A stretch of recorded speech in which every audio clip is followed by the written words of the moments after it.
We talked about speaking gentle up here, where you pay attention to your tone, your tempo, and your word choice, and looking at all the different languages that you use, picking the words that you can communicate that are going to communicate gentleness in the way that you speak. Then you'd like to speak beneficially. This is about the method of how you speak. It's not the topic necessarily that you're talking about. It's the method that you like to be clear and concise and precise in the way that you speak. You'd like to be purposeful when you speak. Then you'd like to speak with a mind of loving kindness. Loving kindness is a genuine interest in seeing all beings be well. The opposite of this would be inner hate. If you're speaking with inner hate, it's going to produce unwholesome results. Because remember, that's what the Buddha is teaching you here, is this cause and effect, this sequence of events. The natural law of karma isn't anything mystical or magical. It's not about who's to blame or who's at fault. It's none of that kind of stuff. It's just helping you see this cause and effect. And if you speak with a mind of loving kindness, this is going to produce wholesome results for you. So that's what he's teaching you here with these 5 factors. And the more you dial these in, the more you'll see your relationships become harmonious, more and more and more and more and more. But remember, none of these teachings are based in belief. You can't believe what I'm sharing with you here. You need to independently verify this. You guys have all lived in the world long enough that you can independently verify this. So you look at these 5 factors. This is how you independently verify it. Look at a recent conversation that maybe hasn't gone well for you, that it didn't end well. Look at these 5 factors. You and or the other person wasn't practicing these 5 factors. Because remember, these are natural laws that are affecting you whether you're aware of it or not. Either you or the other person wasn't speaking at the proper time, they weren't speaking the truth, you weren't speaking gently, you weren't speaking beneficially, or you weren't speaking with a mind of loving kindness. And that's why the conversation didn't go well. But then look at the other side of this. You've been in conversations that have gone wonderful. You've had great conversations with people. That's because you were practicing the 5 factors of well-spoken speech. Maybe even at break. I saw a bunch of you guys chatting and talking with each other. Maybe you had some great conversations at break. You were using the 5 factors of well-spoken speech. Because remember, these natural laws, they affect you whether you're aware of it or not. Just like the natural law of gravity. It affects you whether you're aware of it or not. And the more wisdom that you have of this, the more easily you'll be able to navigate the world. So you have had conversations where you've used all of these 5 factors, and that's why they actually went well. So now what you do is you consciously start practicing these more and more and more. You dial this into your life closer and closer. One of the ways that I did this is I used to look at these in the morning, kind of refreshing my memory for about a minute or two. And then I'd go out in my day and I'd have all my conversations and all my meetings. And then at lunchtime, I would look at them again and I'd be like, what did I do well? And what did I didn't do well? Oh, I kept interrupting that guy. I need to improve that. Or, oh, I was a little bit harsh with my wife. I need to improve that, right? So then at lunchtime, I was doing like a little check-in. And then in the afternoon, I now had them fresh in my mind again, and I was working on practicing them.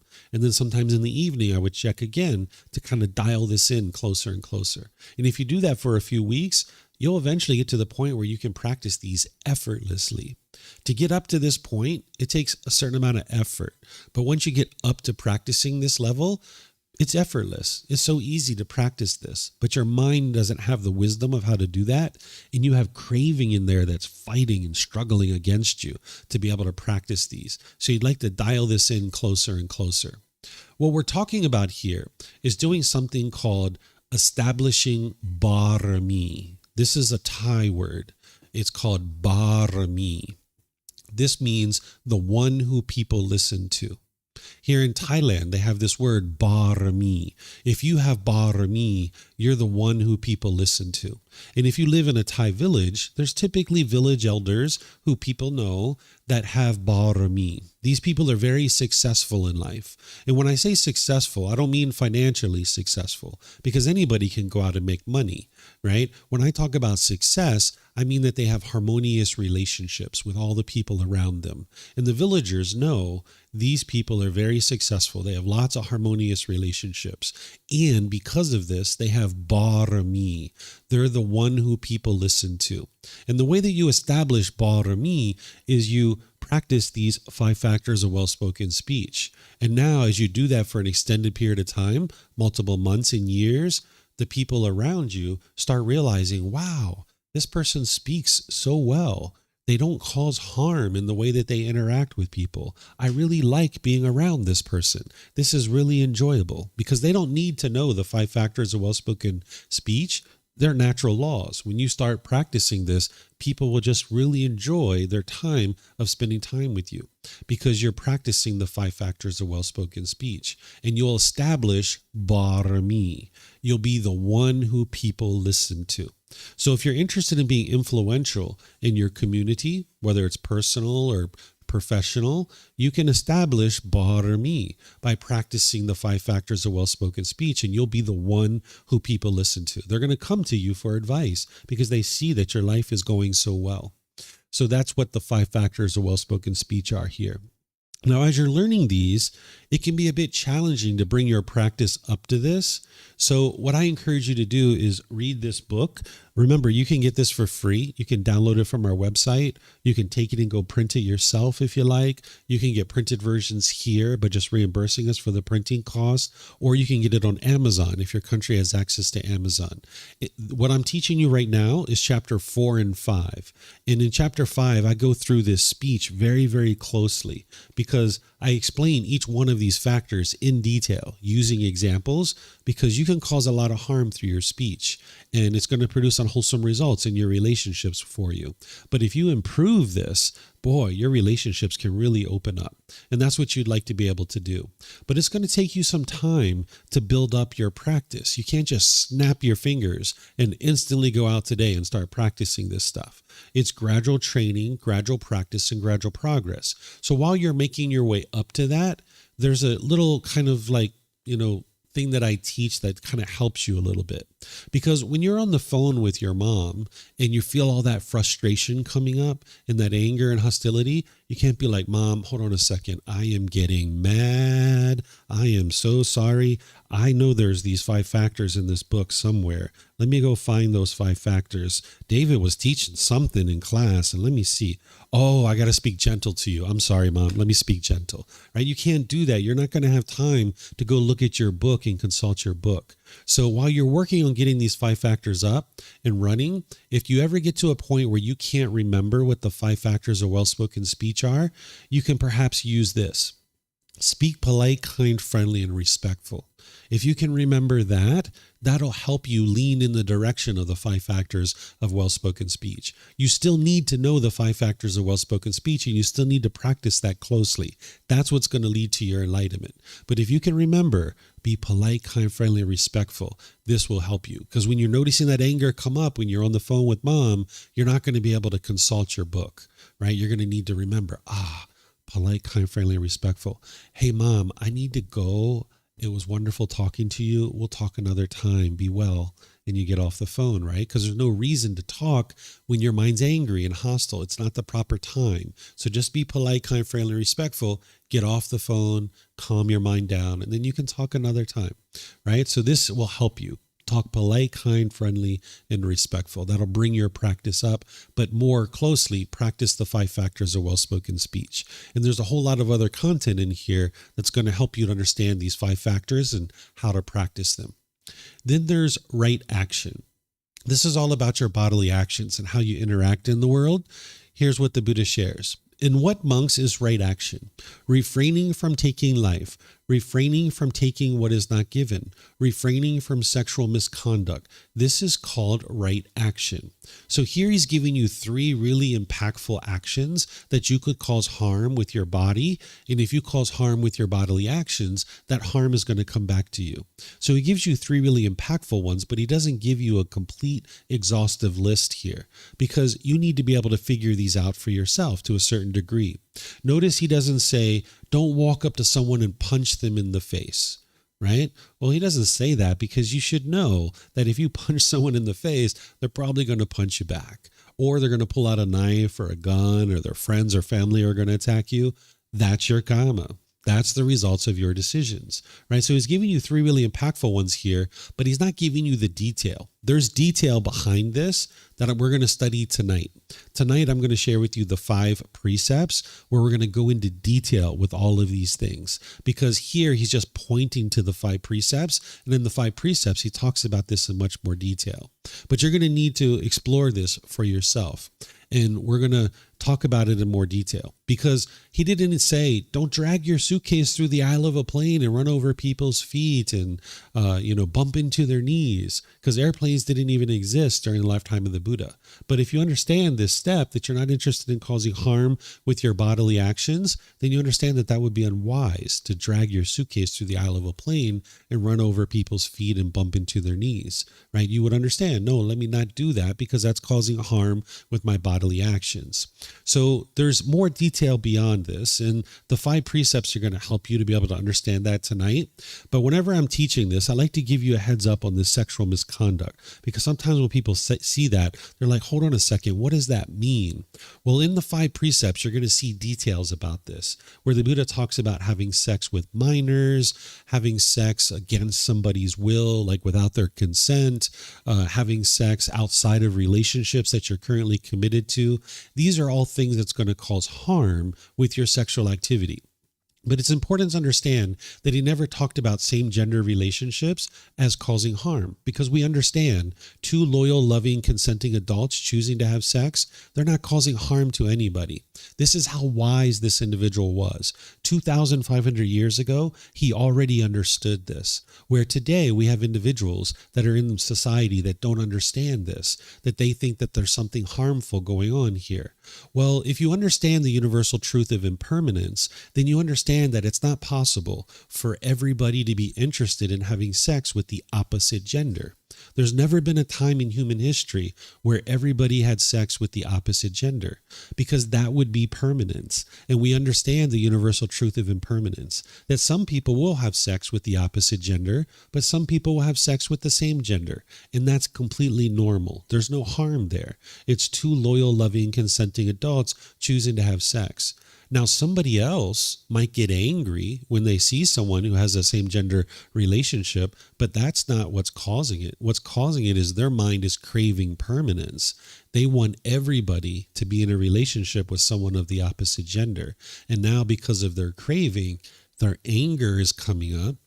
And then based on what we were talking about last night, there's that unknowing of true reality, the lack of wisdom, that the mind doesn't understand the universal truth of impermanence.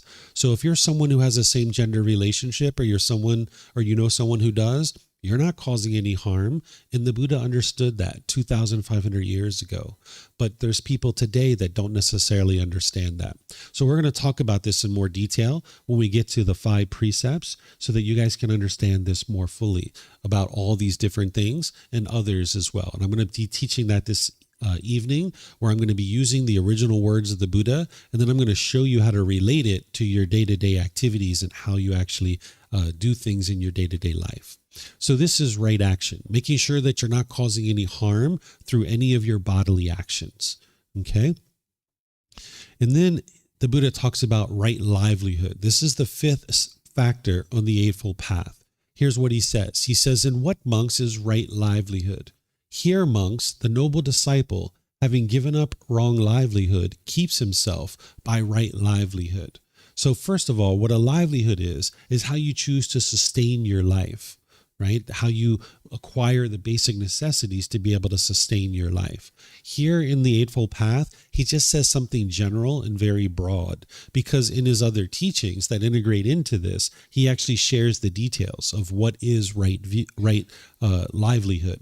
So what I'm going to teach you is what's called the first fold of purification, or we might say the first level of purification.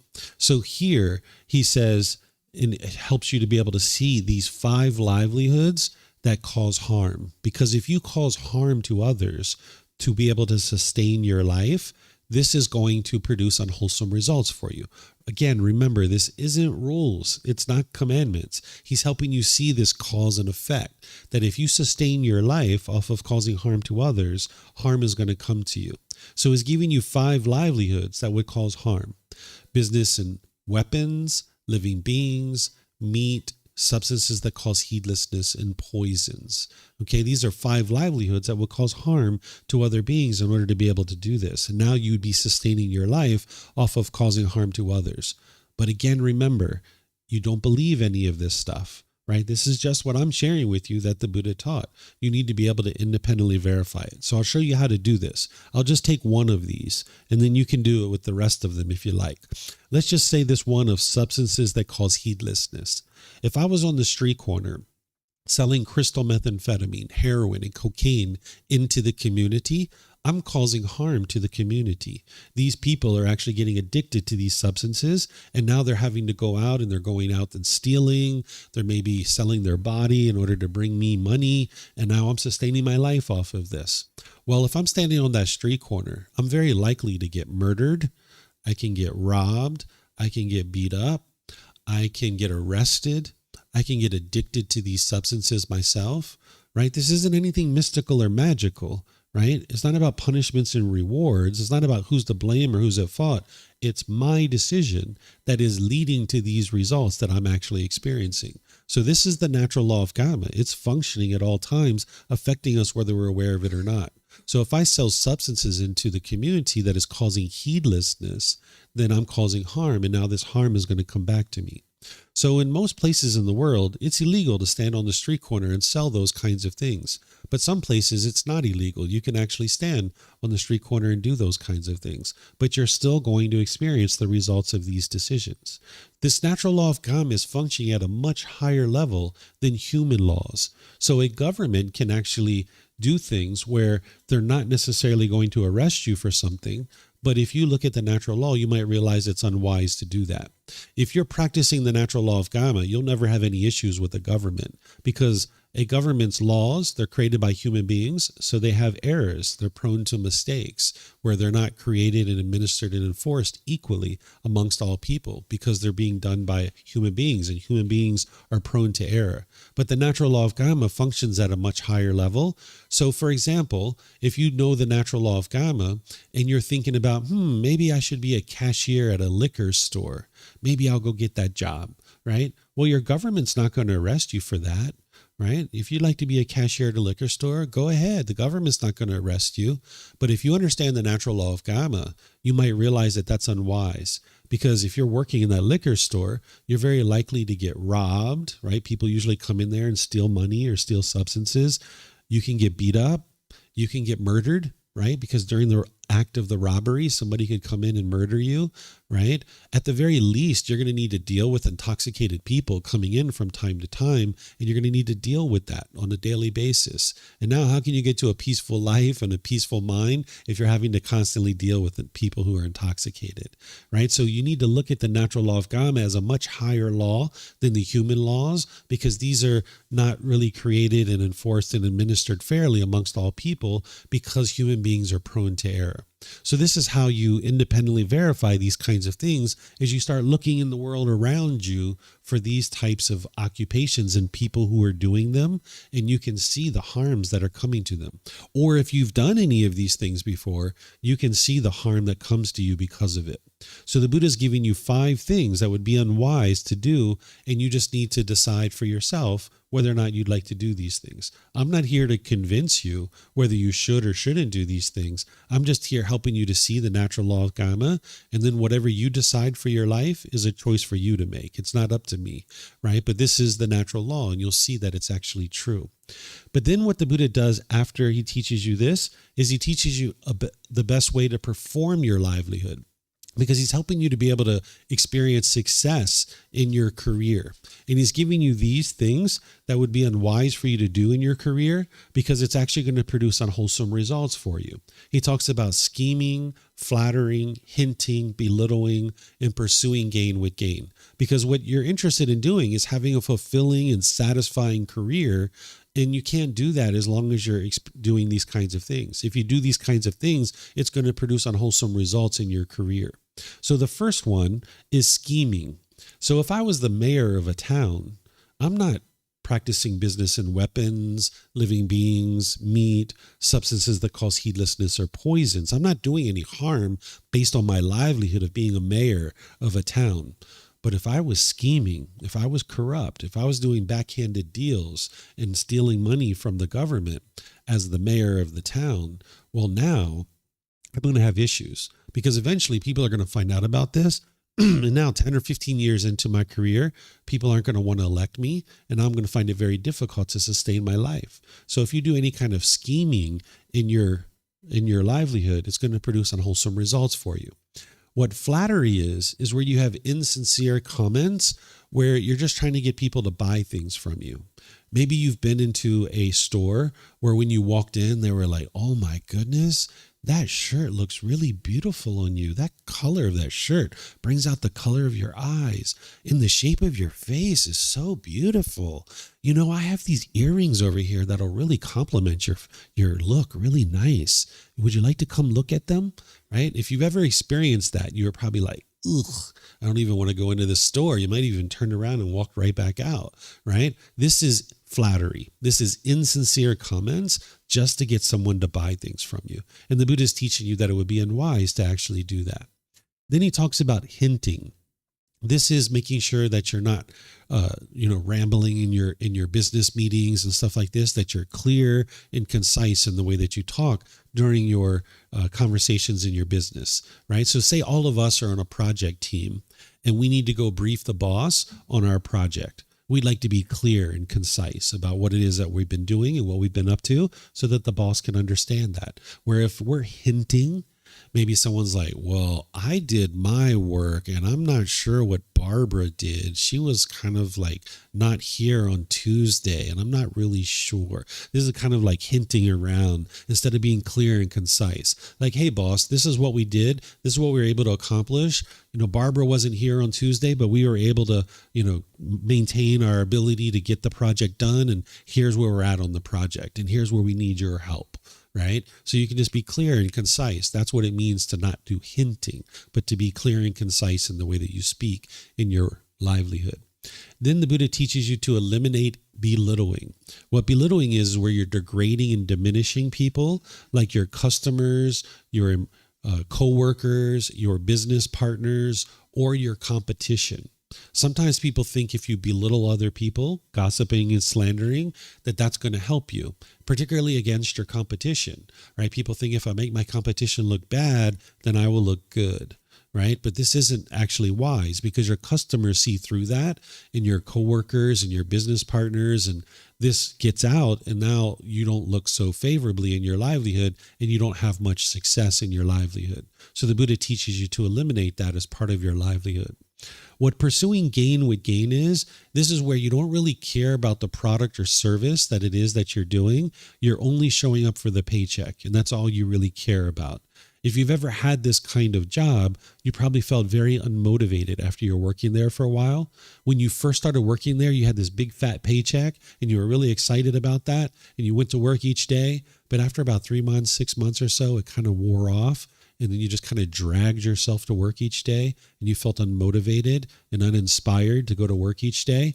That's not what's going to produce this peaceful and joyful mind and a peaceful and joyful life. So if you just have a job based on the money and that's all you care about, that craving is going to get extinguished eventually, where you're going to want more money and more money and more money and more money. And this job's going to feel unmotivating for you. So the Buddha teaches you to have dedication, determination, motivation, enthusiasm, and ambition in the job and livelihood that you have. So that way you're motivated to go to work each day to the point where it doesn't even feel like work, that you enjoy this stuff that you do each day. You really enjoy offering this product. You really enjoy offering this service so much that it doesn't even feel like work. This paycheck that you're getting is almost kind of like secondary to the fact that you actually enjoy what it is that you do each day. And that's what you would ultimately like to get to. That's what a right livelihood is.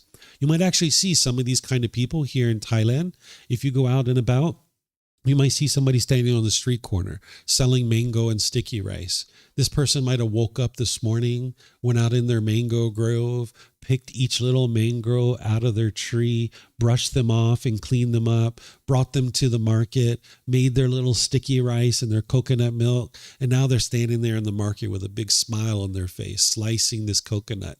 And they put it over their sticky rice and pour the milk on top of the sticky rice. And they hand it to you with a big old smile on their face. And they can't imagine doing anything else but offering you that mango and sticky rice. And sure, they collect their little 40 baht, but that's like secondary. They enjoy serving that mango and sticky rice so much to you. So what the Buddha is teaching you to do is to find your mango and sticky rice. What is your mango and sticky rice? What is it that you're going to be so enthused and motivated to do each day that you can't imagine doing anything else but that? And the money is just secondary. So that's what's going to produce the peace and the joy in your day-to-day life.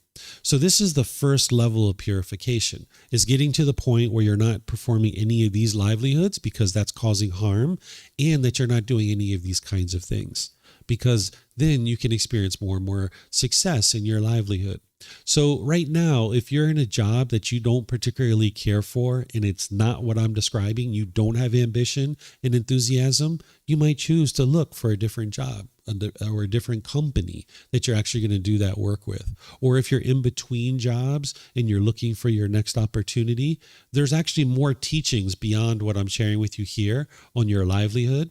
In volume 12, chapter 14, you're going to see the full exhaustive teachings from the Buddha on the first and second fold of purification. So if you're in a job that you don't particularly care for, or you're in between jobs and you're looking to get a new job, you might look at volume 12, chapter 14, because there you'll see all the teachings that the Buddha is going to help you to be able to see how to get to a livelihood where you can actually have ambition and enthusiasm and motivation in your work.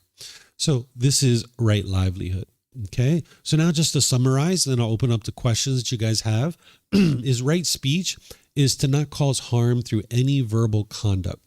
And even though during the lifetime of the Buddha, they called it speech, we might actually think about this as right communication, right? Because during the lifetime of the Buddha, all they had was speech, but we actually have all kinds of ways of communicating with people, not just speech.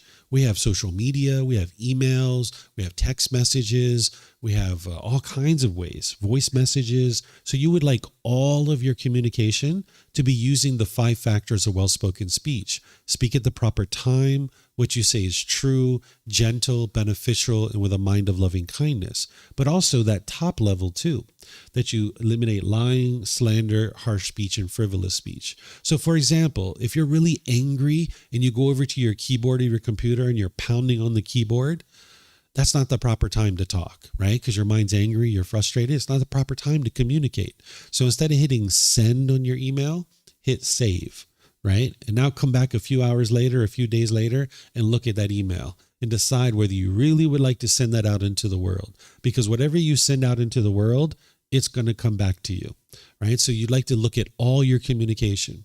If you went into a job interview and you were practicing right speech, where you were knocking it out of the park and they were like, oh my gosh, I would like to hire this person. They are right on top of it, right? You're using all the 5 factors, but they looked at your social media and they saw that you were being bitter and harsh and hostile on your social media. You're probably not going to get the job. So you would like all your communication, no matter where it is, to be using all of right speech, the 5 factors and the other aspects of right speech. So whether it's verbal, text, chat, post, emails, all of it needs to be harmless, and then just gradually bringing your practice up to that. And then right action is to not cause harm through your bodily actions and the way that you conduct yourself through your bodily actions. Remember, the Buddha is just giving you those 3 in the Eightfold Path, but he's not giving you an exhaustive list. You're going to need to actually see this for yourself and penetrate into it really deeply. Then we've got right livelihood, which is making sure your decision to sustain one's life is not causing harm, that it's harmless, that you're not having business in weapons, living beings, meat, substances that cause heedlessness and poisons, and then that you eliminate scheming, flattering, hinting, belittling, pursuing gain with gain. And it's going to take you time to gradually train your mind to do this. So any questions on the moral conduct section? No questions? Okay, let me see if we have anything online. Oh, we have a question? Okay. David, would you mind elaborating on the what was it, business and living beings and business and meat?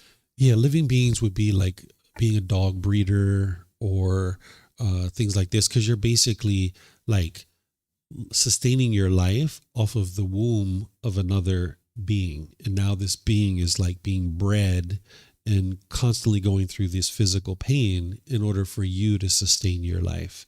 And this is causing harm to that being. A horse trainer, right? It's not that it's not that you're directly causing harm. You're training the horse, but what you're doing in this situation is you're trying to force and control this being to do things your way. And now in this situation, the unwholesome results is you can get kicked by the horse, you can get dragged by the horse. People have been killed, by doing these kinds of things. This is the unwholesome results. Or like living beings, like this is how we got COVID, right? Like we think that COVID came from this fresh meat market where people were killing animals and selling meat, so that connects to the meat as well, where now the viruses from the animal world are making their way into the human world. And now as we experience that, we get these viruses. And while we found a vaccine, and for some people they're really pleased that there's a vaccine, but that didn't solve the problem. The root of the problem is that we're making the decision to engage with animals in this way. And now as long as we do that, the viruses are going to make their way into the human world. This is why we have bird flu, swine flu, mad cow disease, HIV came from the animal world, COVID. There's a whole litany of viruses waiting for us in the animal realm. So we haven't actually solved the underlying core problem, which is human beings constantly trying to control animals and force animals to do things our way, eating animals and all these kinds of things. So if we clean that up, then as a society, we will see more and more improvement in our health and the way that we experience day-to-day life. Mm-hmm.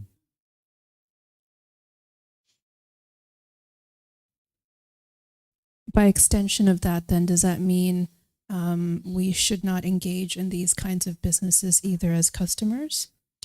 It's a choice for you to make. I would never tell you what you should or shouldn't do. Everybody is their own adult, their own decision maker. I'm sharing with you the natural law of karma, and then you make the choices that you see best for you. For me, I don't eat meat any longer. I used to, of course, in the past, but I don't anymore. Whether someone else chooses to eat meat, it's a choice for them, or whether you choose to engage with that kind of business, it's a choice for you to make. But what you will see is that it will improve your health by choosing to move to plant-based food and not doing those kinds of things. But it's up for each individual person to decide if or when they would like to do those kinds of things.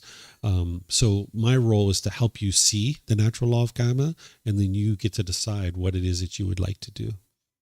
Okay. Yeah, I'm just thinking there's like some gray areas there. I can imagine, for example, the elephant sanctuary that we have planned this afternoon. It could be categorized as a business in living beings, or even, I don't know, cat cafes. People might have seen in Thailand, like technically, you're paying to spend time with an animal. So, yeah, I don't expect you to have an answer to it. I'm just thinking out loud of the gray areas here. Yeah, I can help you to understand it, because for me, it's not gray. It's black and white. It's very clear. But for an individual who hasn't looked at the natural law very closely, it does look very gray, right? So in the perfect world, which obviously we don't live in that world, but in a perfect world, the animals will be off being animals in the forest and the jungle and having their animal life and doing all the things that they would like to do, having all their own free will. Us human beings would be in our human world, and we'd be doing our thing, and everybody would be harmonious, right? But we're not in that world right now. We choose as human beings to eat animals, to cage animals, to have them serve us in certain ways. And that's what we do. And that's why we experience the certain results that we experience. But in this transition to potentially get to a point where animals are off in the world enjoying their life and we're off in our world, there's places like elephant sanctuaries, and there's places like animal shelters that are trying to actually serve to be able to solve a problem. That, for example, in a country where maybe there's lots of dog breeding and cat breeding going on, those individuals who are doing the breeding, they're actually performing a wrong livelihood. They're having business in living beings. And now with all this flood of animals in the world, there's people who are becoming owners of these animals and holding on to these animals, but then they don't care for the animal. They don't take care of it. And now the animal gets abused and gets having problems like that. So now you've got animal shelters who are trying to help those beings out of loving kindness and compassion to be able to help those beings get to a safe place. This isn't a business for them. They're doing this out of necessity to be able to help these living beings to be able to now have a better life. If there were no abused animals in the world, there would be no animal shelters. If there were no abused elephants in the world, there would be no elephant sanctuaries. But what you guys will see, if they still have these elephants over there, last time I went to that elephant sanctuary, they had an elephant that had a broken leg because it was in the logging industry. They use elephants in the logging industry to drag logs around. And this elephant had a log that landed on its leg and it broke its leg and it was having difficulties walking. And I don't know if that elephant's still there or not. But that's what that elephant sanctuary is doing, is they're trying to solve a problem, that there are people in the world that are using animals in ways that we might consider to be unwise. And now they're trying to help these animals to be able to have some kind of life that they can get away from that type of thing. So they don't actually have a business in living beings. They're actually using the money that you guys give them to be able to feed an elephant. Because as you guys are going to learn, they eat a ton of food. It's very expensive to have an elephant because they eat so much food. So they're, yes, they are living their life from doing this, but they don't make a ton of money at what they do. They live a very basic lifestyle. They're not, driving around in Mercedes based on having this elephant sanctuary or something like that. They're not living in a mansion because of their elephant sanctuary. They're just doing this work in order to be able to help care for the elephants. So you'll see these kind of places, and you need to be able to see the difference in a business where I'm truly trying to sustain my life off of causing harm to others versus like a sanctuary or animal shelter that's actually trying to care for the animals and give them a place where they don't get abused, they don't get hurt. So that's the difference here. Thank you. Mm-hmm. Okay. All right. Yes, ma'am.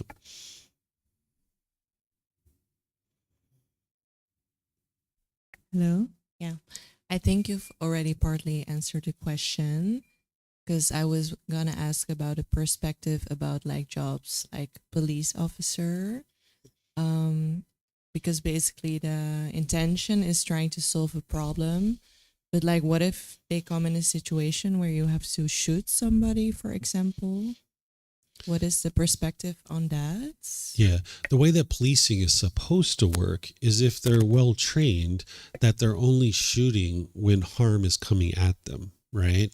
And now if harm is being caused, now they're going to use harm in order to stop that harm from coming. This is kind of like if you were in your home and someone was breaking in your home at 2 a.m. in the morning.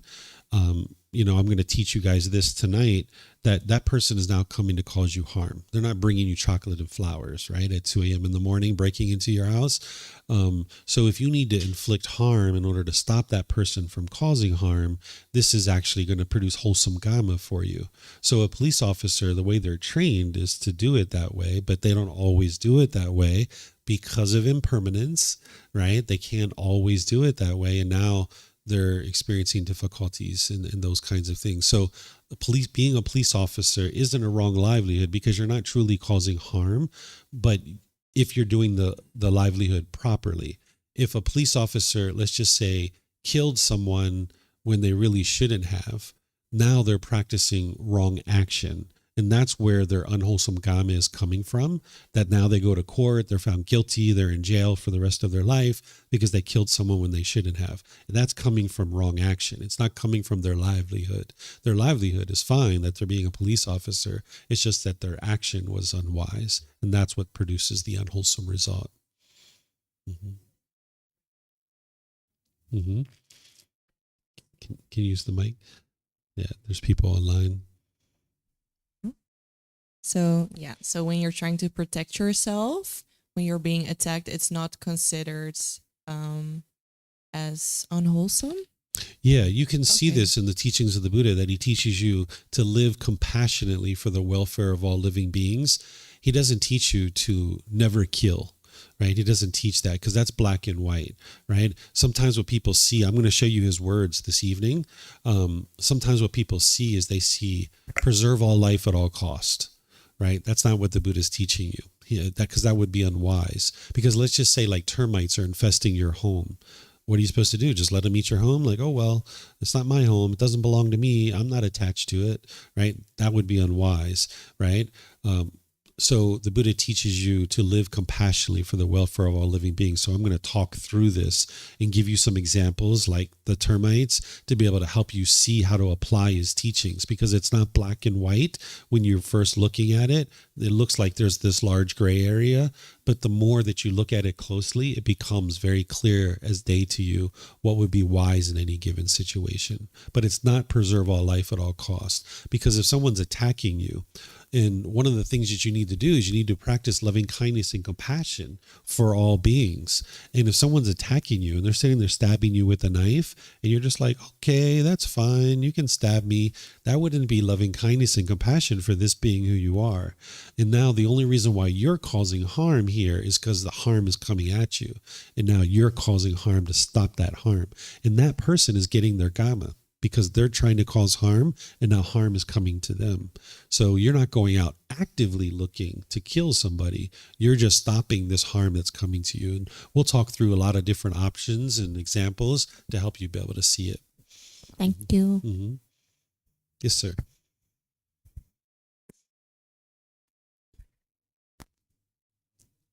It just takes a second to engage. Again, it's almost the same question, but if there's no business in selling poison, then how would you kill these termites? Mm-hmm.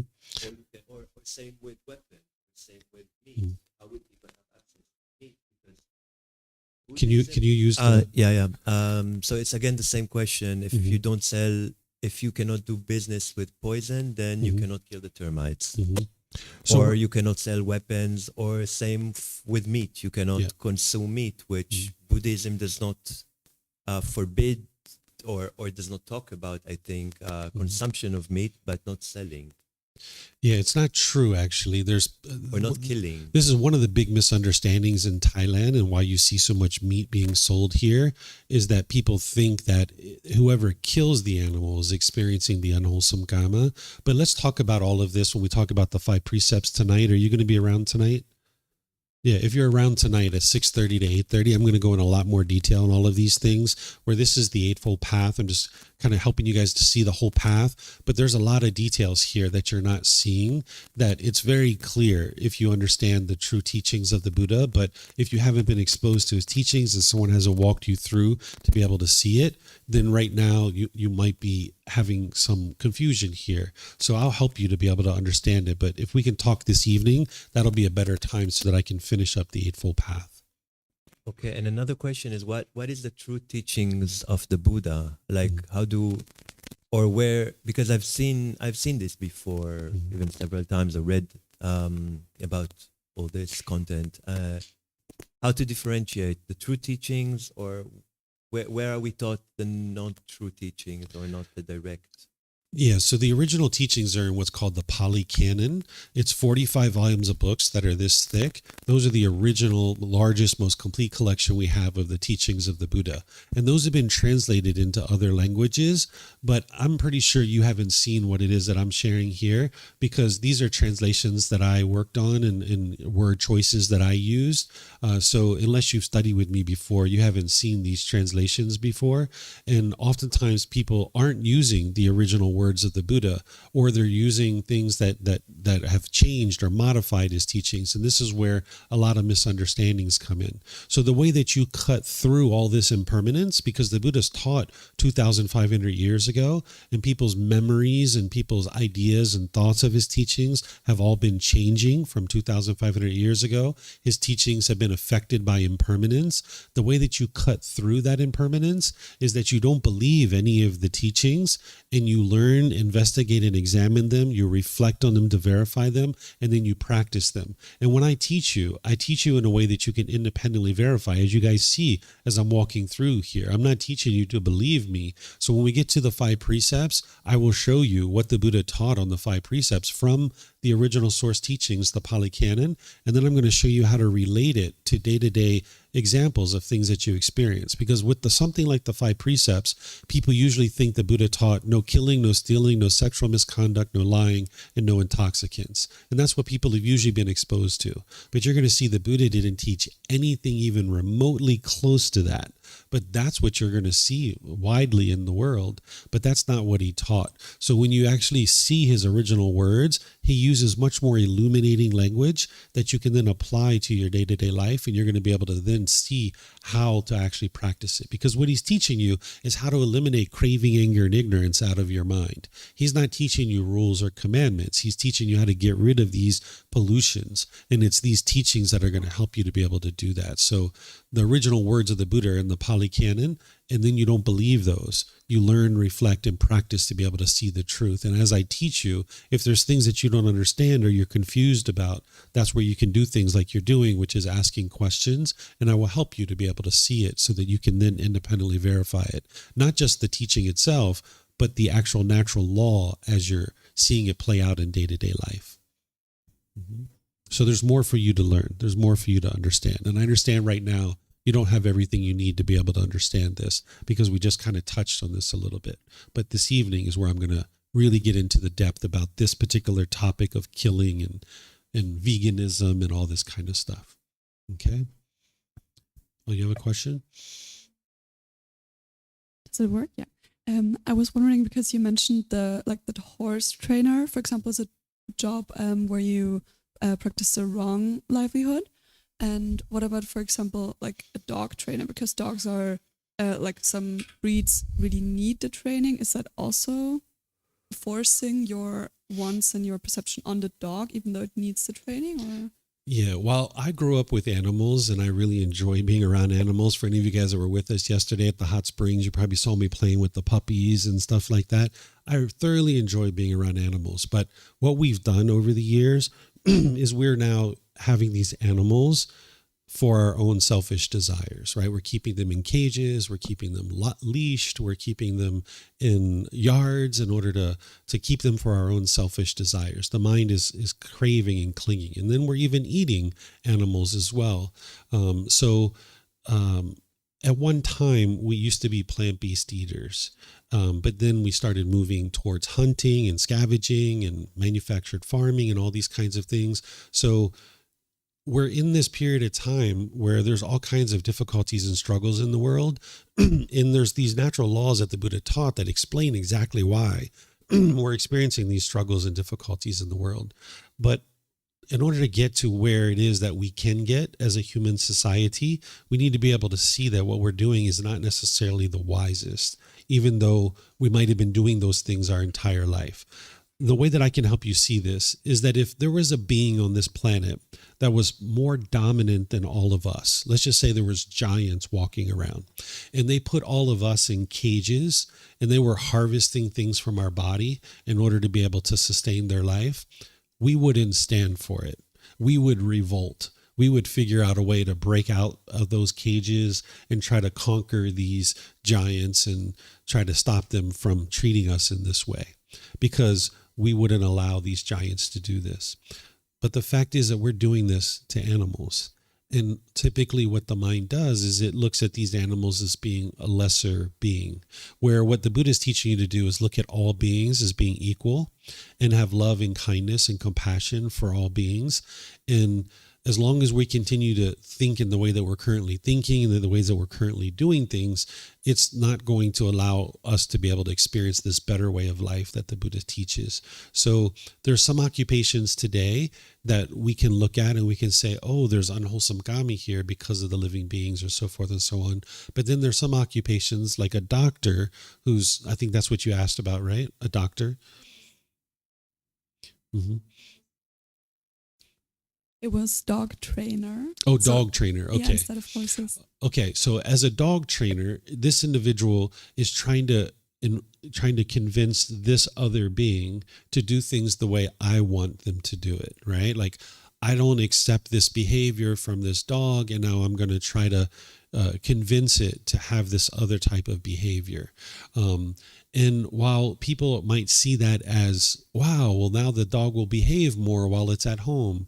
Well, if animals are off being animals in the forest, then we don't need to train the animal to be any particular way. We can just let that animal use its own free will and make decisions on its own. But when we want this animal to do things our way, now we're going to try to train it to do things our way. And this is coming from the mind's craving and the wanting of controlling this animal to do things a certain way. So there's a better way of life here where we don't try to control each other and we don't put expectations on each other, not just human beings, but also animals as well.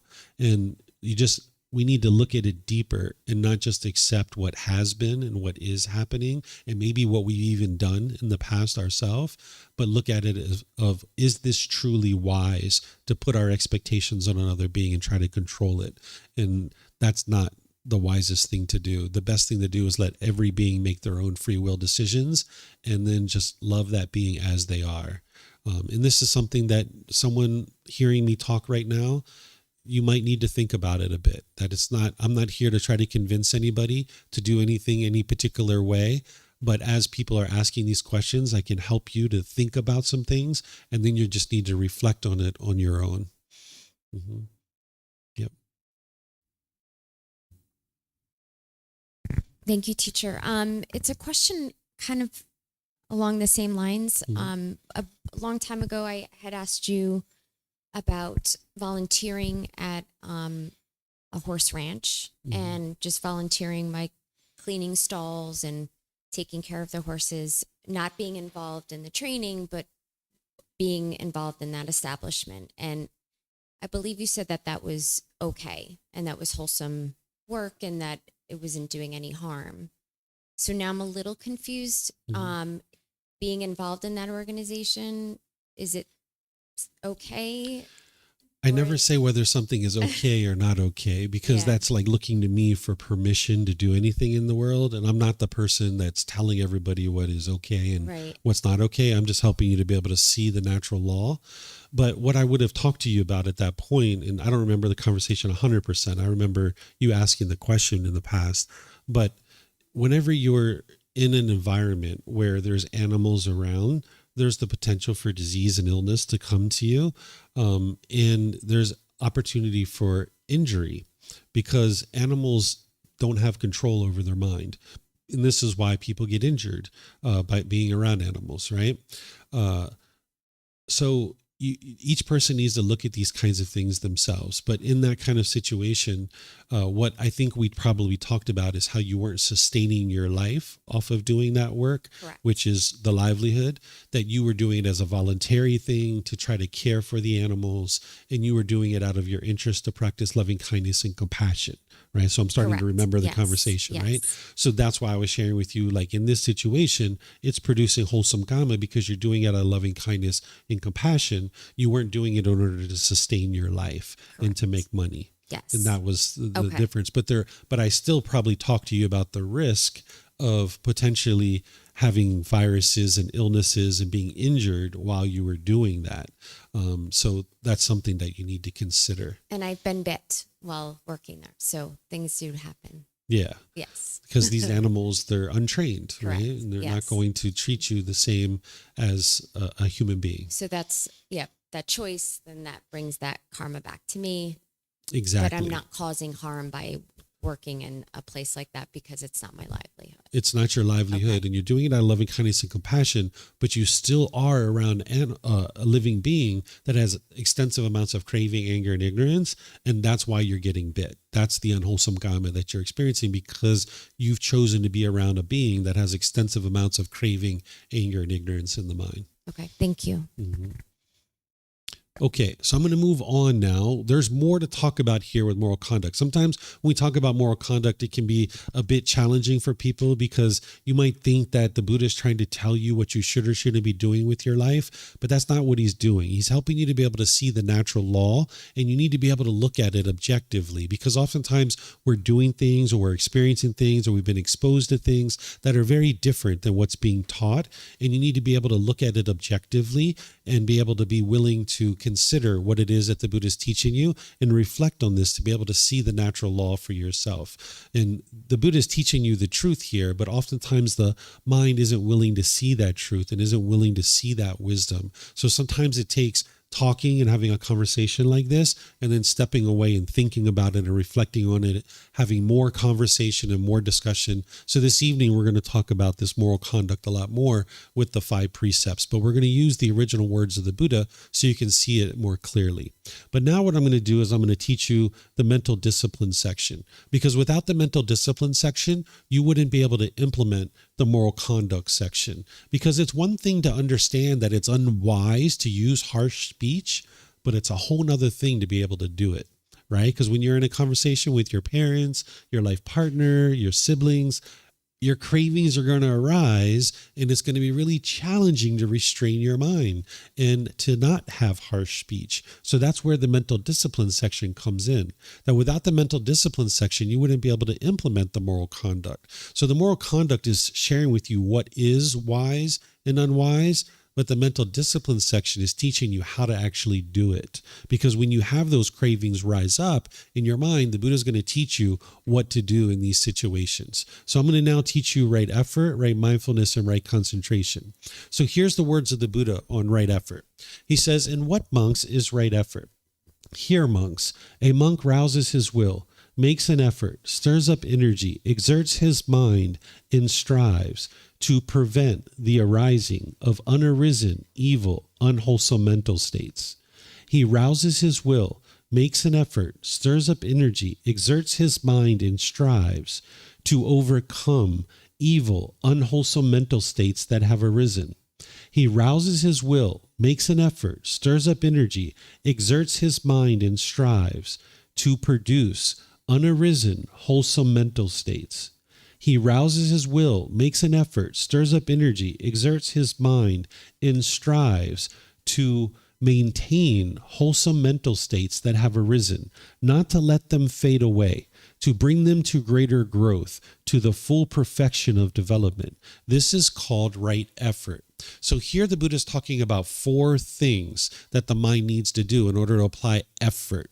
And what I've done on this next slide is I've broken this down for you so you can see these 4 things. And then I'm going to give you some examples so you can see how to apply it in day-to-day life. So this first one, he's talking about preventing unwholesome mental states that have not arisen from arising in the mind. You're going to need to apply effort to prevent unwholesome mental states from coming into the mind. There are certain unwholesome mental states that are not currently in your mind right now, and you're going to need to prevent that. You're going to need to apply the effort to prevent that from ever coming into the mind. A great example of that is killing another human being. It's probably the farthest thing from your mind right now, not even remotely in your mind. In those types of things, you're going to need to apply the effort to prevent them from ever coming into the mind. Because once they come into the mind, you've got a real problem to deal with. So you're going to need to apply the effort to prevent that from coming into the mind. Then abandon unwholesome mental states that have arisen in the mind. There are certain unwholesome mental states that are currently in your mind right now.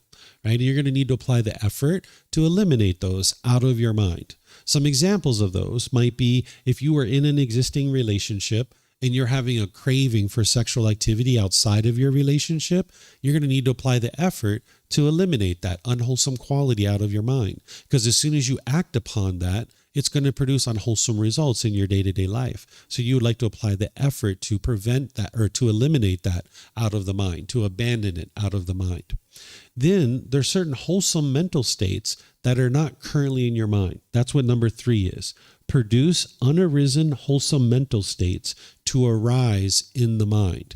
There are certain wholesome mental states that you're going to need in your mind in order to get to enlightenment. And they're not currently in your mind. And you're going to need to apply the effort to bring those into your mind. So just some examples might be generosity. You'll learn that generosity is an important quality in your mind because it's training your mind to give and share and train your mind to let go. Well, if you find it very challenging to share with other people and you don't have generosity in your mind, you're going to need to apply the effort to bring this into your mind. Same thing with something like compassion. Compassion is the concern for the misfortune of others, where on one side of this, you maybe are indifferent, where you could care less about what happens to other people. On the other side of this, compassion is where you have worry and anxiety. Oh my gosh, those children don't have food. How are they going to eat? Right now you're worried and have anxiety. Where the middle way is to have compassion, where you have concern for the misfortune of others. And if your mind is experiencing either indifference or the worry and anxiety, you're going to need to apply the effort to bring this compassion into the mind because it's a mental quality that's not yet in the mind. But then there's this fourth one. Maintain wholesome mental states that have arisen, not allowing them to fade away, and work to increase their growth in the mind. There are certain wholesome qualities that are in your mind right now, but they haven't been brought to full growth, full perfection, and full development. So you're going to need to apply the effort to maintain these mental states and not allow them to fade away. So for example, loving kindness. You probably have loving kindness in your mind right now, which is a genuine interest in seeing all beings be well. But it hasn't been brought to full growth, full perfection, and full development. Because when you're angry and you're hostile and bitter towards someone, you're not practicing loving kindness there.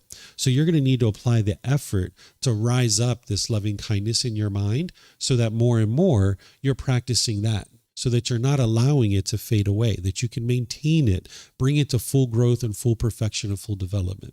Another example might be sympathetic joy. Sympathetic joy is joy for others' success, even if you didn't contribute to it. This is the opposite of jealousy or envy. You maybe have sympathetic joy in your mind right now. Maybe someone says, hey, I'm thinking about going to Thailand. And you're like, oh, I've been to Thailand. That's a really wonderful place. You're going to have a great time. You know, there's this lady that sells mango and sticky rice on the corner. You might decide to stop by and give her a little chat because she's got some really good mango and sticky rice, right? You have sympathetic joy. There's joy for their success, even though you didn't contribute to it. But now let's just say you're at work and there's a new position that opens up and it's a new salary, a new office, a new title. And you're like, whoa, that would be sweet to get that job. And now you apply for it, and a couple of other your coworkers apply for it too, but they get the job instead of you. And now they come through the office all gloating. They got all this conceit. Look at me, I got this brand new job. And you notice your jealousy and envy coming up. That's because your sympathetic joy hasn't been brought to full growth, full perfection, and full development. So you're going to need to apply the effort to arise this sympathetic joy in the mind. Okay, so these are 4 efforts to prevent unwholesome mental states from arising, to abandon unwholesome mental states that are currently in your mind, to apply the effort to bring in wholesome mental states that aren't currently in your mind, and apply the effort to maintain, support, and encourage, bring full growth and full development, the wholesome mental states that are currently in your mind. The way that I taught this to my young son is I taught him to kick out the unwholesome and bring in the wholesome. Apply the effort to do that. Okay, so this is right effort. You wouldn't be able to practice right effort without the next one. This is called right mindfulness. You would need this in order to practice right effort. So I'm going to do the same thing here. So I'm going to read it and then I'll teach it to you. The Buddha says, in what, monks, is right mindfulness? Here, monks, a monk resides reflecting on body as body, dedicated, clearly aware and mindful, having put aside craving and worry for the world. He resides reflecting on feelings as feelings, dedicated, clearly aware and mindful, having put aside craving and worry for the world. He resides reflecting on mind as mind, dedicated, clearly aware and mindful, having put aside craving and worry for the world. He resides reflecting on mental objects as mental objects, dedicated and clearly aware and mindful, having put aside craving and worry for the world. This is called right mindfulness. So he's talking about 4 things here. Body as body, feelings as feelings, mind as mind, and mental objects as mental objects. What he's referring to here is something called the 4 foundations of mindfulness. But before we talk about that, I'm going to share with you guys mindfulness in general. Mindfulness in general is just to have awareness of mind. Because in the unenlightened state, we tend to not have aware what's going on in our own mind. We're not aware of our thoughts, our feelings, the way we're interacting with people. We tend to just plow through the world, right? I don't know about you guys, but before I was on this path, I was just plowing through the world, knocking down trees, burning up the forest. And next thing I know, I smell smoke. I'm like, who lit the fire, right? And I looked behind me and I saw all those trees knocked down. I was like, who knocked down all those trees? And then I learned the Four Noble Truths and I was like, whoa, I'm the one who did all that stuff. Whoa, I need to change this, right? So what you're doing with right mindfulness is you're developing awareness of mind. What's going on in your own mind? Because oftentimes people don't have that. And sometimes people use this word mindfulness in a way that the Buddha didn't use it. Today, mindfulness has made its way into common language, and people might say, can you mindfully carry this glass of water to that table over there? Well, that's not what the Buddha is talking about. That word mindful, they're just replacing the word careful with mindful. Because it's really, can you carefully carry this glass of water to the table? But the Buddha's not saying that. What he's talking about with mindfulness, he's talking about awareness of mind, where you're aware of your thoughts, your ideas, your feelings, your perceptions. You need to be aware of what's going on in your mind. And that might take you a few months just to be able to develop that. But then you go deeper into this and you start developing what's called the 4 foundations of mindfulness. This is the bodily sensations, the feelings, the condition of the mind, and the mental objects. What this is this is a life cycle that your discontentedness is going to take whenever there's a craving that is triggered in your mind. When you have a craving that's triggered in your mind, the first thing that you're going to notice when you develop the 4 foundations of mindfulness is the arising of bodily sensations. You're going to notice the tingling in the body, the tightening in the chest, the tightening in the throat, the heat in the face, the pressure in the skull. You guys familiar with this? Have you ever had this experience? Before you got angry, you kind of noticed these bodily sensations. That's the early warning system alerting you. Your mind's about to get angry. You're about to get frustrated. You're about to get irritated or annoyed. And what the Buddha teaches you is that at this point, apply right effort to cut it off and let it go. Don't allow the mind to experience that feeling of anger. Because once the feeling comes into the mind, you've got a real problem to deal with. He's teaching you to put a blockade at the bodily sensations, to cut off and let go of any discontentedness that's arising. Essentially, what the bodily sensations are doing is it's alerting you that you're about to get angry or frustrated or some other discontent feeling. The mind's like, I'm about to get angry. I'm about to get angry. I'm about to get a conditioned feeling here. I'm about to get a conditioned feeling. And you say, nope, not going to let you do that. You cut it off and let it go. You're not suppressing your feelings. You're not repressing your feelings. You're actually cutting it off and letting it go before it's actually even become a feeling. You're cutting it off at the earliest time, which is when it's just a bodily sensation. So this is the early warning system that you have available to you to cut off and let go.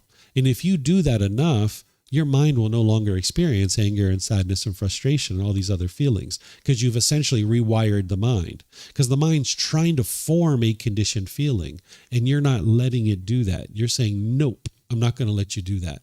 It's kind of like if you were in a boat and you were going from Canada to the UK and you're crossing the sea.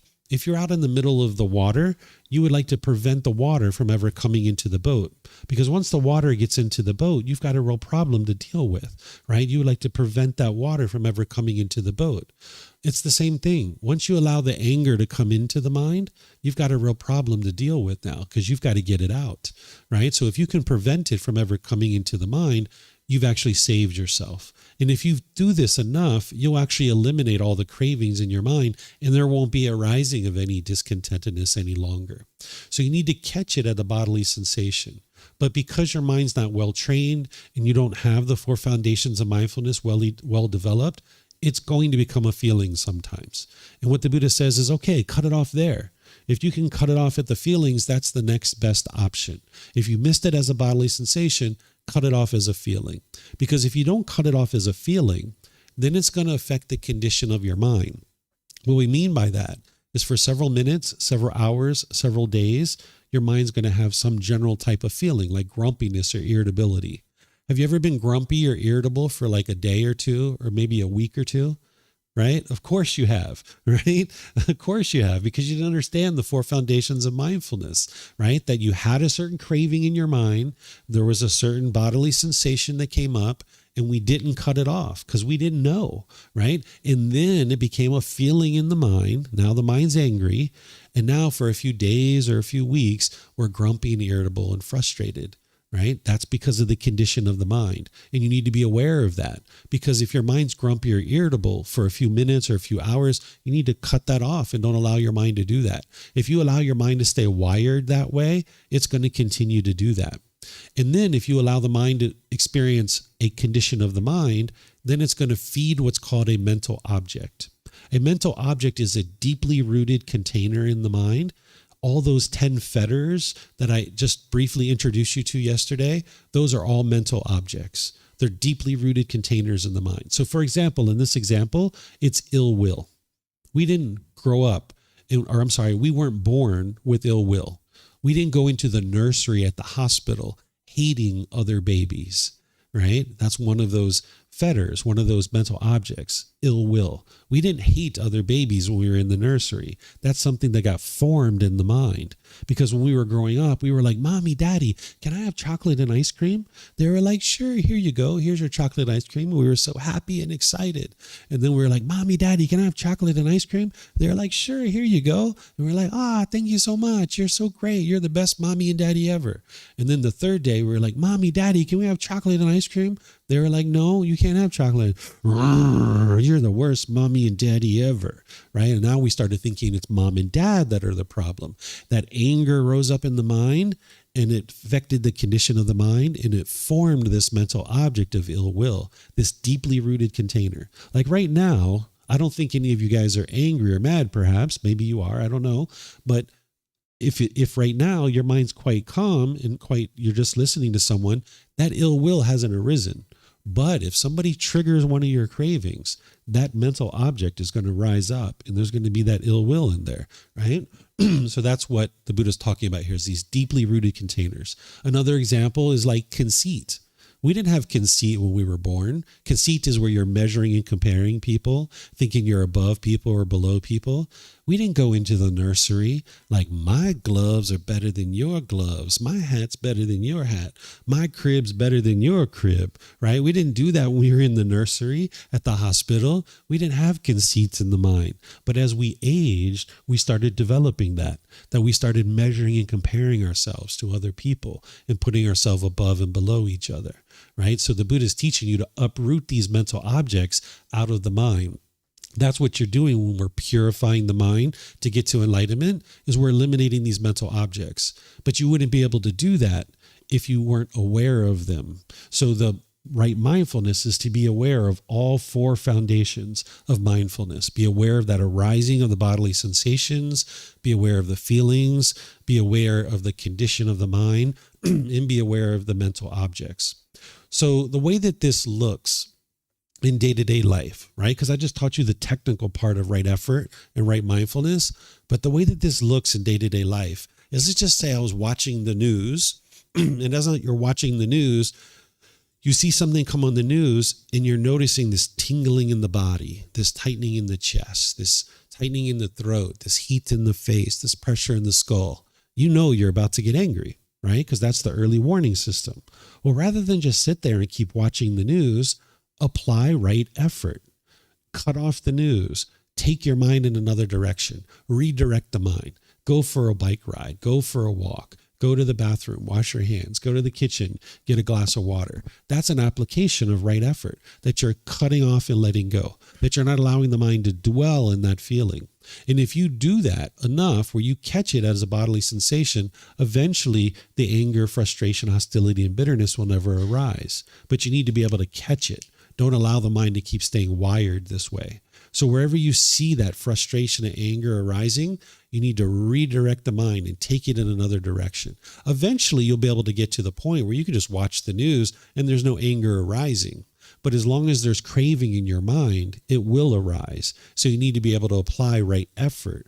When you're using right mindfulness and you have awareness of mind, you're watching over the mind and then you're applying right effort to cut it off and let it go. Another analogy that I can use here to help you see how to do this is, say, like a virus scanner on a computer. There's a virus scanner on the computer that just kind of sits there in the background and it kind of looks over the hard drive. And any time that it sees a virus come in on the hard drive, it quarantines it and it cleans it up and it kicks it off and gets it off the hard drive, right? So your mindfulness is like the virus scanner. It's kind of sitting there in the corner of your mind, watching over your mind at all times. And if at any time you see the arising of bodily sensations, feelings, or you notice the condition of your mind is affected, or you're noticing any of these mental objects, you need to be willing to apply right effort to cut that off and let it go. So that's how you apply right mindfulness. Is it's like that virus scanner watching over your mind. And now anytime you see anything that's pollution, like unwholesomeness coming into the mind, you cut that off and let it go and eliminate it by applying right effort. But you wouldn't be able to practice right mindfulness without the next step. The next step is right concentration. Now, this is the words of the Buddha on right concentration. He's actually describing in the Eightfold Path something referred to as the jhanas. We're going to talk about this in a future class as part of this retreat, where I'm going to teach you what the jhanas are. These are preliminary phases that the mind's going through on its way to the first stage of enlightenment. But the way to actually practice right concentration is found in other parts of the teachings of the Buddha. So I'm not going to teach you this right now. I'm going to teach it to you later in the retreat, because the Buddha is describing to you the byproduct of having practiced all the factors in the Eightfold Path. This is what you're going to start experiencing. And you'll understand this more when we get to that class. But now what I'm going to do, since I'm talking about the Eightfold Path, is I'm just going to teach you how to practice right concentration, because you need to practice it in order to be able to then develop right mindfulness and apply right effort. So there's two aspects of this that the Buddha teaches you, is to develop a meditation practice and to practice singleness of mind. Your meditation practice is practicing breathing mindfulness meditation and loving kindness meditation. These are the two meditations that you need in order to build up your practice to develop right concentration. There's other specialized meditations that I introduced you guys to yesterday, like the meditation to eliminate sexual cravings and the meditation to realize non-self. But usually what you're focusing on when you're first getting started is these two. You spend about 4 to 6 weeks developing your breathing mindfulness meditation. And then afterwards, you bring in your loving kindness meditation and you start developing that. And that's what I'm going to teach tomorrow. Okay, so these are the first two, because breathing mindfulness is addressing the craving and loving kindness is addressing the anger. Out of that craving, anger, and ignorance that I taught yesterday, these two meditations are targeting that.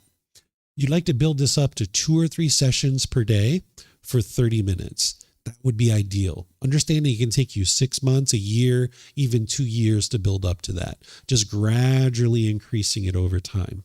Okay? So this is the practice that you would like to gradually build up to, which we were talking about yesterday morning. Okay? Then, as you've built up your meditation practice, that's helping you to develop your mindfulness and your ability to cut off and let go, cut off and let go, cut off and let go. Then you're going to need to practice singleness of mind in your daily life. What this is just do one thing at a time.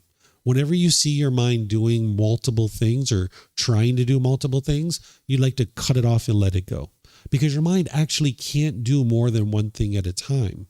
This is part of the lack of wisdom that the mind has. We've oftentimes been taught to multitask.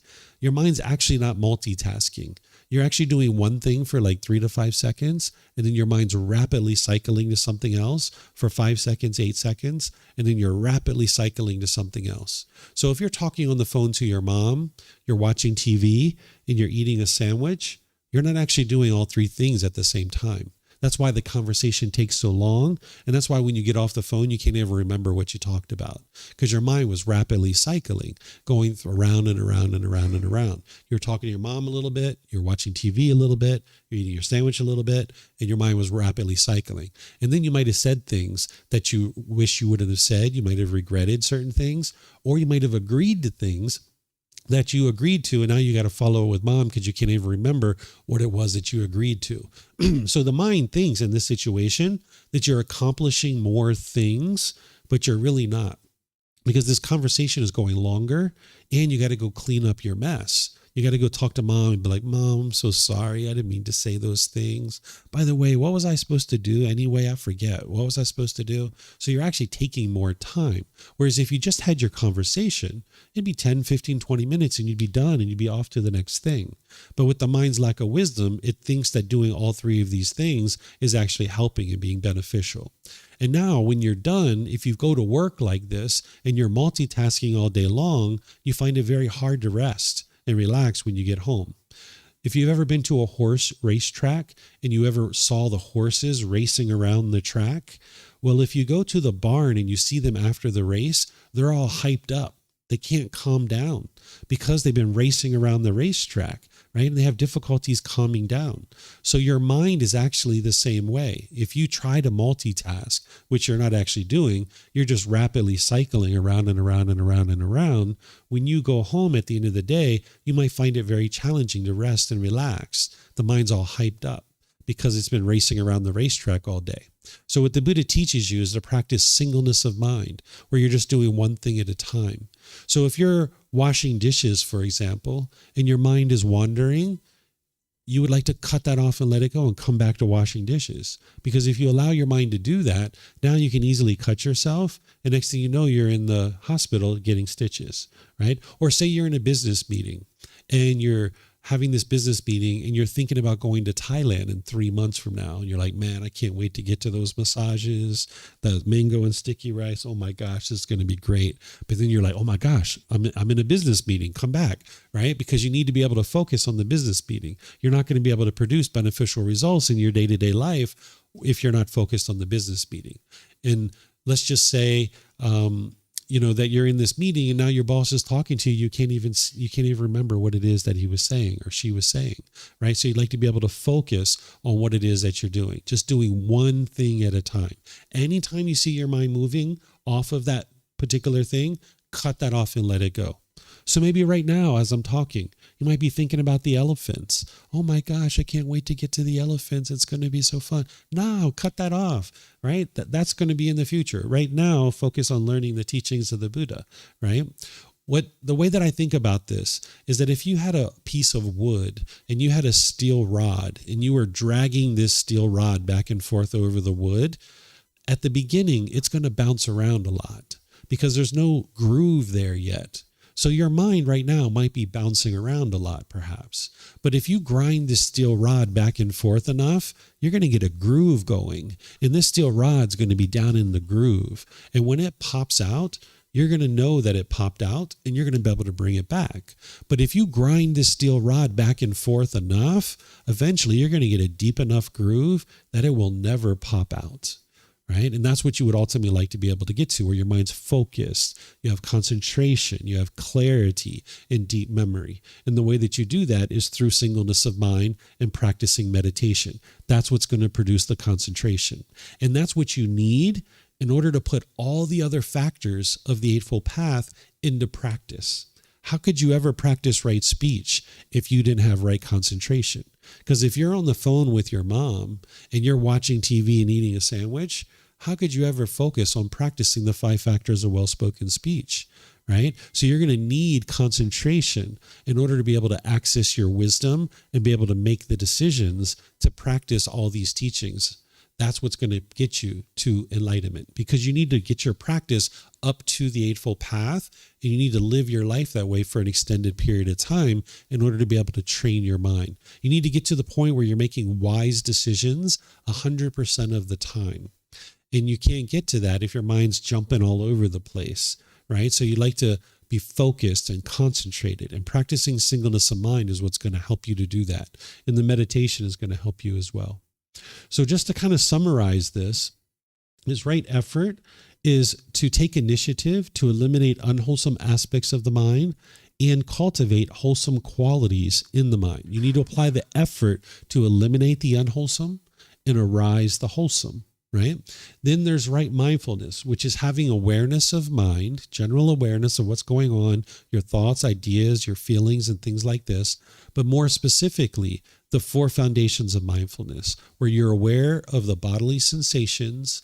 That's the early warning system alerting you that you're about to get angry. It's not the itching and the scratching and the stuff like that. It's the early warning system that, oh my gosh, here comes some anger. Here comes some jealousy. Here comes some frustration. Here comes some stress, because you'd like to cut it off and let it go there, right? Also, there's the feelings, the condition of the mind, and the mental objects. You'd like to learn how to develop these 4 foundations, and it's going to take time to develop that. Then there's right concentration, which is practicing meditation, breathing mindfulness meditation and loving kindness meditation, and practicing singleness of mind, where you're just doing one thing at a time.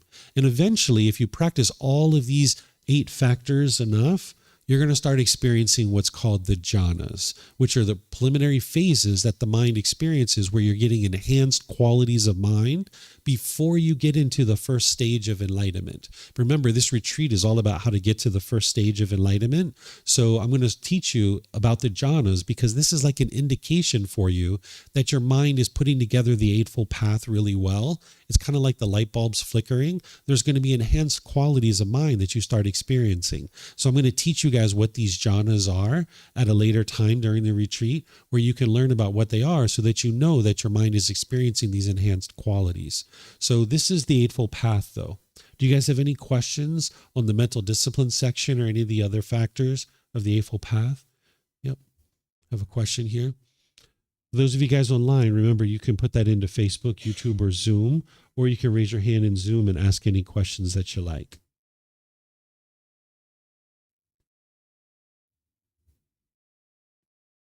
Yeah. The example that you had with cutting off the news, that's pretty straightforward. I was wondering, I'm not going to be able to cut it off right away, but I'm going to be able to, or I feel like I'm able to notice it quite often. Like I'm thinking of work situations right now. I'm in a meeting in a closed room with people. I notice, let's say, the bodily sensation or the feeling, anger coming up for some reason, but I'm not there yet that I can cut it off. Mm-hmm. What would be a good way? Should I try to, because then it's the singleness of mind. Am I in the meeting, or am I trying to work with my mind right now? Yeah. So what do you think would be a wise way to deal with situations like that, where I'm on the path, I want to work with it, but at the same time, I'm overwhelmed in the situations that I'm in? Yeah, the best thing to do there is to distance yourself from the situation. We call this protecting the doorways to discontentedness. The doorways are the eyes, ears, nose, tongue, the body, and the mind itself. Because in that business meeting, you're hearing things, you're seeing things, maybe you're smelling things, I don't know, right? And now you're experiencing the triggering of one of your cravings, and now that's what's rising up the discontentedness. So what you do is you distance yourself from that situation. So that's where you say, hey guys, I need to step out and use the restroom. I'll be back in a bit. Because people usually don't say, oh, no, you got to stay here, right? That's usually like a get out of jail free card, right? To be able to leave out of the meeting. So now you go to the meeting. No, you're not, because I need to go to the bathroom, because now I'm just going to go wash my hands, right? Even if that's what it is, right? Maybe you don't have to urinate or defecate, but you're just going to there wash your hands. You're not lying in that situation. So now you step away 5 minutes, 10 minutes, you gather your thoughts, you calm the mind down. That's applying right effort. Right? That's right mindfulness and right effort. And now you go back to the meeting, and now you can do so calmly. And if you do this enough, this is going to rewire the mind. Because if you just sit in the meeting and allow the mind to stay wired that way, it's not helping. So that's why you like to step away. Mm-hmm. Yep. Yes, ma'am.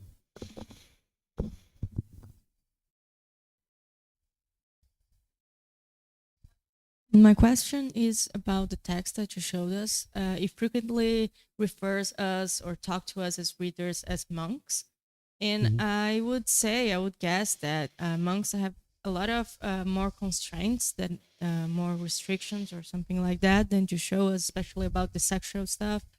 So I just wondering about the role of monks and learners on Buddhism and stuff like this. Sure. So while the Buddha is addressing the monks in each one of these teachings, you can really think of that as student, right? So when he says, for example, here monks, a monk resides. You can say here students, a student resides, because that's what a monk is. They're a student of the Buddha, right? So they're living a certain lifestyle, which makes enlightenment more likely, but it's not guaranteed.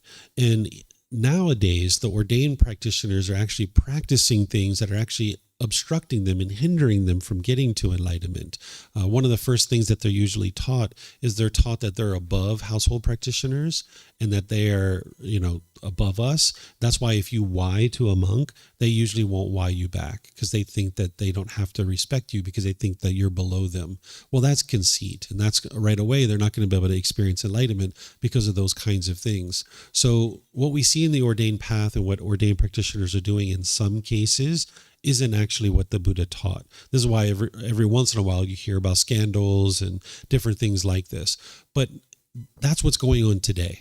If you look at what the Buddha taught, what the ordained practitioners are supposed to be doing is they step away from their household life, enter into this life of homelessness, where now they're deeply focused on learning and practicing the teachings, and they're getting closer and closer and closer to enlightenment.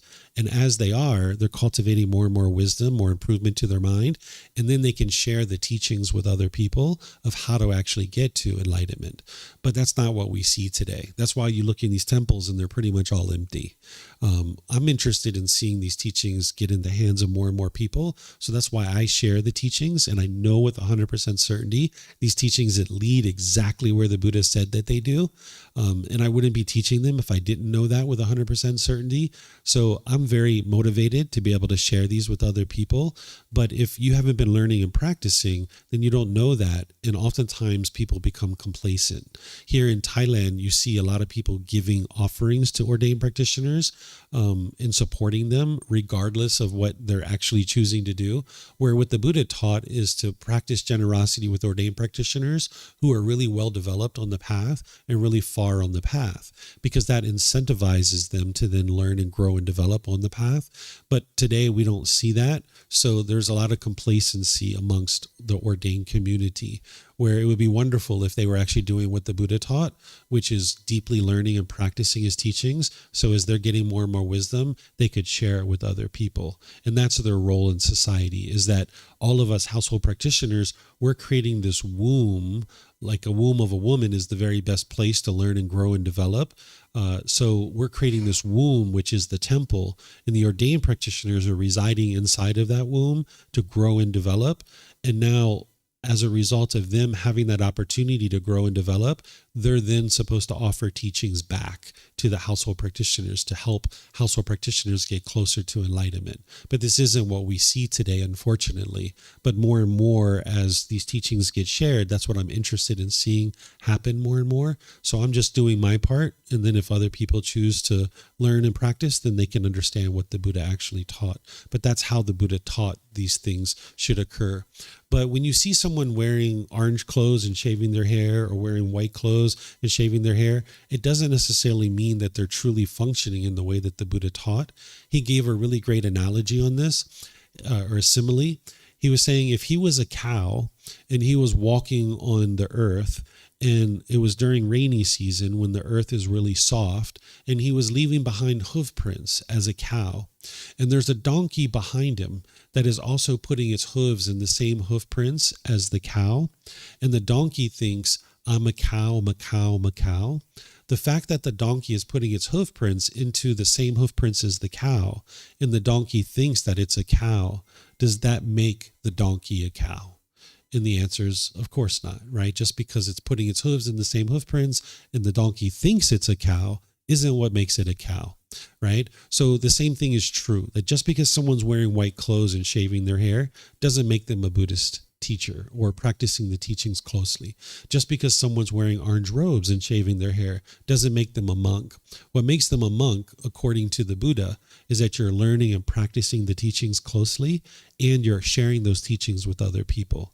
That's what the Buddha taught to be able to do. So unfortunately, we don't see that a whole lot in the world. I know some people that are doing that, some ordained practitioners that are doing that, but right now the ordained community is not as strong as it could be if they practiced what the Buddha taught.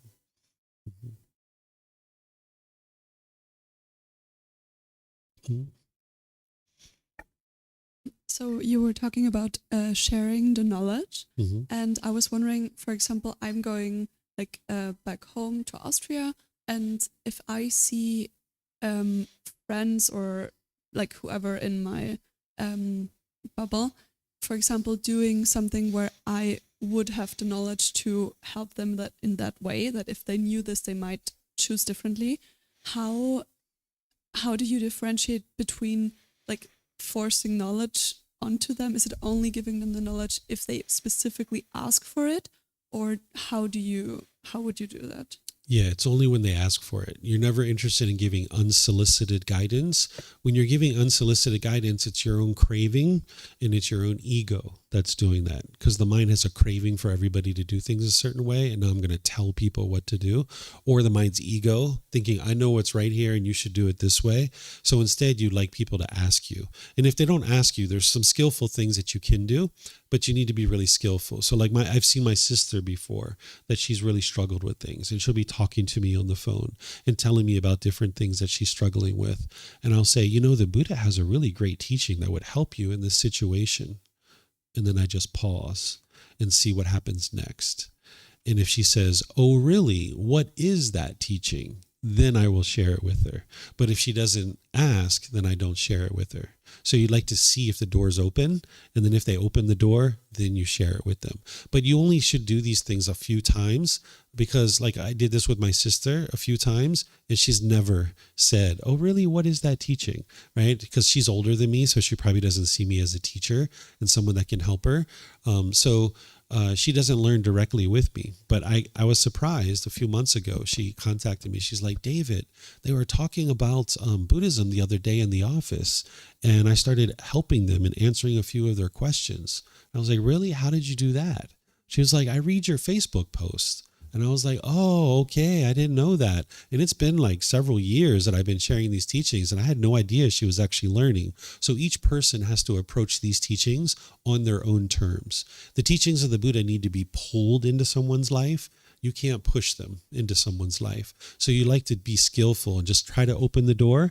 And if they open the door, then you share it with them. And if they don't open the door, you don't share it with them. That's going to protect your relationship. Because if you go around giving unsolicited guidance to people, they're going to get angry and frustrated because their ego is going to come up. And that's your ego and their ego clashing. And now you've got problems. So you just be really skillful like this. Mm-hmm. Can I ask you please to explain again the mental object, because it's not very clear for me? Sure. What a mental object is a deeply rooted container in the mind, and the 10 fetters are perfect examples of those, where there's the personal existence view, doubt, wrong behavior and observances, sensual desire, ill will, and then there's the higher fetters too. I won't go through all of them, but these are deeply rooted containers that are in the mind, that it's pollution of the mind. That's what you need to be aware of. So that's why in this particular retreat, I'm going to teach 3 of them, because that's what you need to eliminate to get to the first stage of enlightenment.